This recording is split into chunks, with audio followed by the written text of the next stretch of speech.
ada satu nasihat dari para ulama, jangan sampai kita termasuk di dalamnya.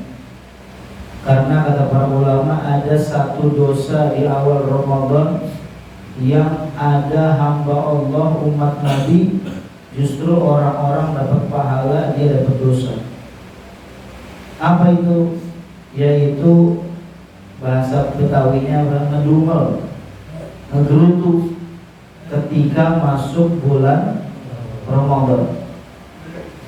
Ketika kemarin kita nunggu-nunggu tuh, ya, malam Sabtu ya, malam Sabtu habis maghrib belum ada pengumuman, kita tunggu belum pengumuman. Lalu diumumkan bahwa Ramadan jatuh pada tanggal 1 Maret 2025. Yang lain girang, yang lain senang. Ada orang yang dalam hatinya, ya elah, Ramadan lah, puasa lagi. Nah, itu dosa awal umat Nabi yang ngegerutu, ngedumel waktu masuk bulan Ramadan. Kalau ada di antara kita, tapi insya Allah nggak ada. Ya, tapi kalau ada, fastaghfirullah, beristighfarlah kepada Allah, minta ampunan kepada Allah. Jangan sampai kita jadi orang yang nggak seneng, yang nggak seneng masuk bulan suci Ramadan. Maka ciri ya orang-orang yang senang itu biasanya terekspresikan. Ya, zaman sekarang kan diekspresikan kemana? Ke media sosial ya, bikin tulisan marhaban ya Ramadan, marhaban syahrus siyam, marhaban ya syahrul Ramadan, marhaban syahrul qiyam. Ada kan yang nulis begitu di SW-nya? Ya banyak ya. Yang musola ar-raudhah mengucapkan marhaban ya Ramadan. Itu ekspresi. Maka kalau udah mengucapkan marhaban, konsekuensinya kata para ulama berarti dia siap menunaikan hak-haknya Ramadan. Karena marhaban itu kata Profesor Dr. Quraish Shihab itu punya makna dua. Marhaban yang pertama maknanya adalah tempat yang luas. Tempat yang luas. Artinya kalau orang mengucap marhaban berarti dia membuka hatinya, dia buka jiwanya yang luas untuk di dalam memasuki bulan Ramadan. Ya, berarti dia siap mengisi hari-harinya dengan ibadah Ramadan. Karena dia udah bilang apa? Marhaban. Marhaban yang kedua kata beliau maknanya tempat pemberhentian kendaraan. Namanya marhaban juga. Bisa stasiun, bisa terminal, ya. Yang mana di situ kendaraan itu mengisi bahan bakarnya di situ dan memperbaiki sesuatu yang rusak untuk dia melanjutkan perjalanannya. Itu namanya marhaban tempat. Makanya kalau orang marhaban di Ramadan dalam makna yang kedua tadi, artinya di Ramadan ini dia masuk ke Ramadan untuk mengisi lagi bahan bakarnya. Dia perbaiki apa yang rusak yang ada di dalam dirinya untuk melanjutkan perjalanan kehidupannya setelah Ramadan. Ini nggak sekedar hanya ucapan marhaban ya Ramadan. Itu menunjukkan ekspresi kegembiraan sekaligus kita mau memenuhi hak-hak daripada bulan Ramadan. Alhamdulillah. Ya, belum lagi qasidah-qasidah yang lain. Ya, ada yang populer, Ramadan tajalla wa batasama tuba lil abdi idza ghatanama. Paham kali? Setel-setel dong. Ya. Ramadan tajalla, Ramadan udah kelihatan, Ramadan udah muncul, tajalla wa batasama, dan Ramadan kemunculannya dengan keadaan tersenyum.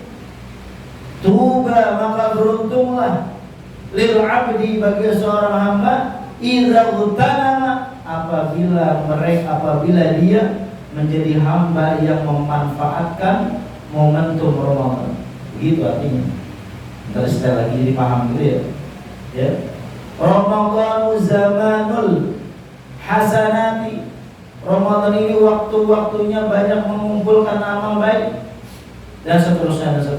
Ya, maka ucapan marhaban yang kita lakukan, yang kita kerjakan menunjukkan kita siap mengisi Ramadan dengan segala amal soleh. Maka kata para ulama, man qama bi huquqi Ramadan, siapa orang yang berdiri, yang menegakkan hak-haknya Ramadan, fatahallahu lahu babal irfan.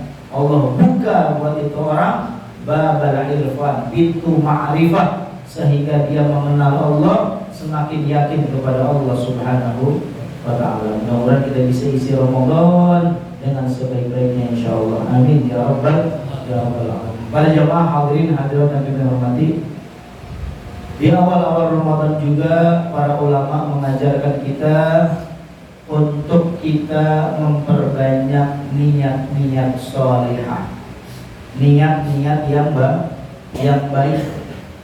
Niat dulu aja.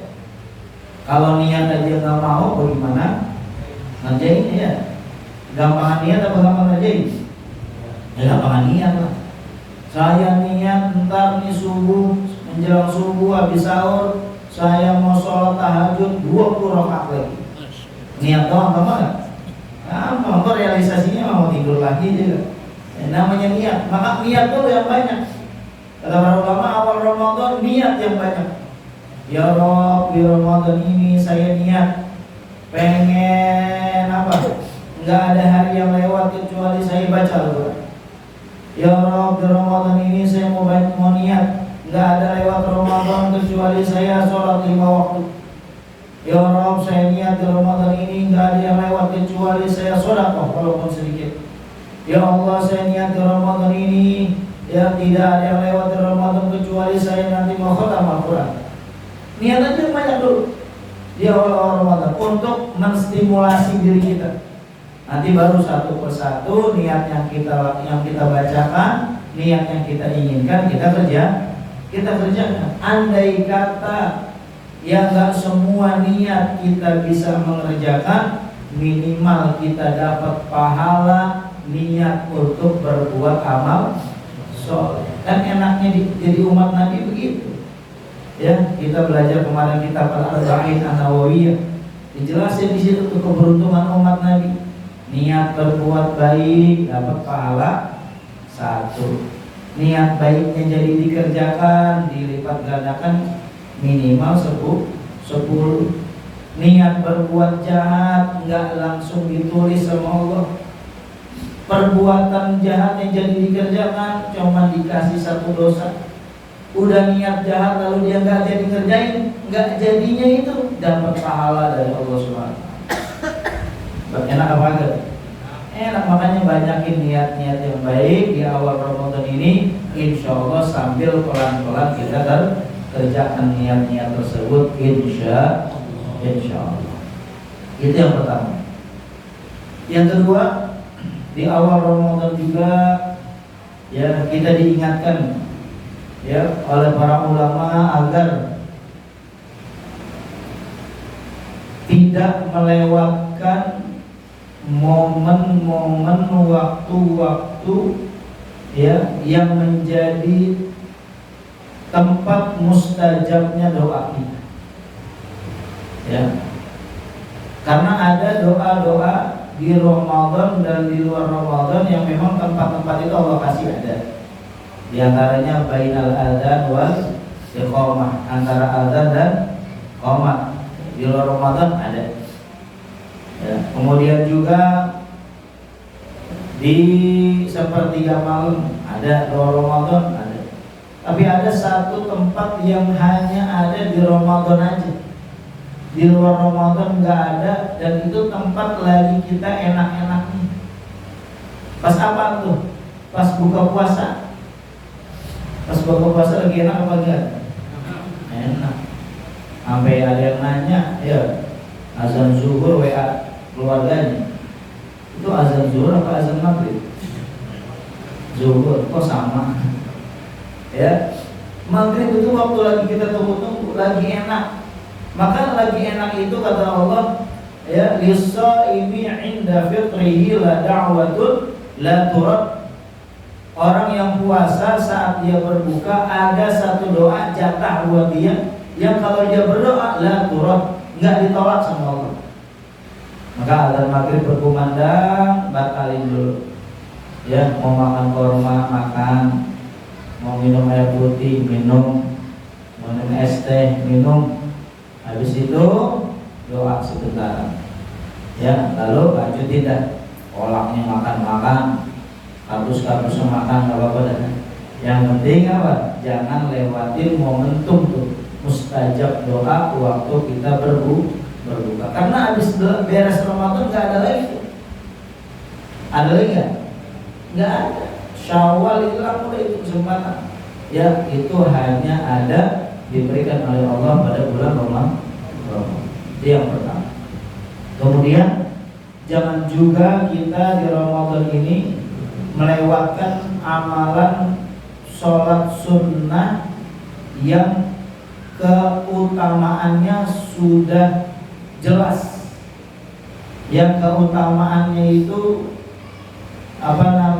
udah disepakati oleh para ulama, yaitu rawatib, ya, qabliyah dan ba'diyah. Memang dalam ilmu fikih itu sholat sunnah yang disunnahkan berjamaah dengan sholat sunnah yang tidak disunnahkan berjamaah lebih afdal sholat sunnah yang dikerjakan dengan lebih afdal sholat sunnah yang disunnahkan dengan berjamaah. Kayak tarawih nih, tarawih disunnahkan berjamaah ya. Maka tarawih lebih afdal dari apa? Misalnya dari duha. Duha kita tidak disunnahkan untuk berjamaah, kecuali yaitu qobliyah dan ba'diyah. Qobliyah ba'diyah kita nggak berjamaah, tapi walaupun dia nggak berjamaah, dia lebih afdal daripada sholat sunnah yang disunnahkan berjamaah. Nah, maka jangan sampai, ya, khususnya apa? Ba'diyah isya. Ba'diyah isya jangan sampai kita nggak sholat. Kenapa? Karena keutamaannya justru ba'diyah isya itu lebih besar daripada sholat tarawih sendiri. Tapi jangan sampai sini pemahaman ini repot urusannya. Ntar habis isya dikabur. Emang kenapa? Gua udah lebih utama. Cuma lu terawih, gua udah dapet. Ya nih, namanya ngajinya nih ngantuk nih. Ya, ini lagi ngejelasin secara susunan afdaliyahnya. Secara ini, tapi tarawih itu utamanya kenapa? Karena momentumnya nggak ada lagi kecuali di bulan. Nah, sampai sini mahamin ya. Jadi kan dia hanya sholat tarawihnya, kalau sampai situ doang kabur tuh orang. Dan orang-orang yang hari ke-11 sudah pada hilang dalilnya gitu. Gue udah dapet dia bisa coy ya, lu masih tarawih aja. Nah, itu namanya kultumnya ngantuk dia. Ya, jadi jangan sampai lewat. Karena saya pengalaman kemarin malam kedua, saya di Masjid An-Nur kemarin di Banjaran Presiden. Ya, habis sholat isya salam, ya, saya tengok kanan, Bilal udah mau pegang nih. Wah, ini tanda-tanda langsung tarawih saya bilang. Ya, saya bilang ba'diyah. Baru Bilalnya turunin mic lagi, kita sholat ba'diyah. Pas diri cuma 4 orang. Yang qomat isya, yang Bilal, saya sama 4 orang. Pas nengok enggak ada. Wah, berarti memang biasanya kagak sholat ba'diyah gitu. Ya. Kenapa? Sangat disayangkan. Terus saya sampaikan juga seperti ini. Pada ngototin aja, ini saya salah. Ya, jangan sampai kita kebalik dalam melaksanakan ibadah. Artinya sama-sama ada yang afdal secara urutannya, ada yang afdal secara waktu. Tarawih ini momentumnya afdal, momentumnya pas, tidak ada di bulan-bulan yang lain. Nah, itu momentum yang kita bisa manfaatkan pada bulan suci Ramadan. Yang terakhir, 7 berapa tuh? 17 menit, 3 menit lagi dah. Yang terakhir, Ramadan di dalam banyak keterangan hadis Allah Subhanahu wa taala membuka pintu surga. Allah menutup pintu neraka. Betul apa? Itu maksudnya apa? Ya, fungsinya apa? Allah membuka pintu surga dan Allah menutup pintu neraka. Sedangkan kita Ramadan ini misalnya Allah kasih panjang umur sampai lebaran, sampai seterusnya. Lalu hikmahnya dibuka pintu surga itu apa? Kan masuk surganya juga entar. Ada kata meninggal juga masih masuk surga. Belum, nunggu dulu. Ya. Lalu apa hikmahnya Allah buka pintu surga, Allah buka pintu neraka, Allah tutup pintu neraka? Nah, kata para ulama, hikmah Allah buka pintu surga itu adalah hawa, udara, angin surga itu keluar tuh, turun ke dunia. Orang-orang yang kena hembusan angin surga, cirinya apa di Ramadan? Ibadahnya bertambah, kebaikannya bertambah, amal solehnya bertambah. Jadi gampang nyariinnya. Kalau ada hamba Allah di Ramadan amal solehnya bertambah, itu orang ketiup kena terpaan angin surga. Kalau Ramadan biasa aja, apalagi tambah double, ya jangan-jangan kenanya angin kali itu, ya kali juga begitu, ya itu gampang nyari ini. Jadi kalau ada yang nanya kenapa kok Ramadan kita ibadah gampang, Ramadan baca Quran tambah banyak, Ramadan amal solehnya tambah banyak, karena tadi hikmahnya Allah buka pintu surga, angin surga menerpa hamba-hamba Allah tersebut. Ya, futihat fihi abwabul jannah wa ghulqat abwabun nar. Ya, ala kulli hal ini saja disampaikan, mudah-mudahan sekali lagi kita bersyukur kepada Allah. Ya Allah kabulkan doa kita dari bulan Rajab kemarin sampai dari Ramadan yang lalu. Mudah-mudahan kita semuanya Allah berikan panjang umur, sehat walafiat. Kita semua bisa mengisi Ramadan kita dengan sebaik-baiknya, keluar dari Ramadan membawa takwa kepada Allah Subhanahu wa ta'ala. Amin ya rabbal alamin. Hadani Allah wa iyyakum ila shiratal mustaqim. Assalamualaikum warahmatullahi wabarakatuh.